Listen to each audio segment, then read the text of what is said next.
শুয়ে আছে, আর মেঝের মধ্যে রাবণের ছবি আঁকানো আছে।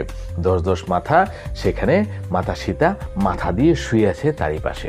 এটা দেখে শ্রীরামচন্দ্রের মনে আরও সন্দেহ বেড়ে গেল যে হ্যাঁ, লোকে যে বাইরে কানাকানি করছে এই কথার সাথে তার মিল আছে, তার তার মনের মধ্যে রাবণকে জায়গা দিয়েছে মনে হয়। তো শ্রীরাম যখনই প্রবেশ করছিল তখন তার দাসীগুলো তাকে দেখে চলে গেল সবাই। আর এগুলো কোনো কথা কিন্তু শ্রীরামজি জানলো না যে কোন উদ্দেশ্যে এই ছবি বানানো হয়েছিল, কেন বানিয়েছিল বা এর কারণ কি, এগুলো কিছুই জানলো না। শ্রীরামজি দেখে নিয়ে তার মন খারাপ হয়ে গেল এবং তিনি সীতামাকে না ডেকেই নিজের কক্ষে উনি বিশ্রাম করতে চলে গেলেন।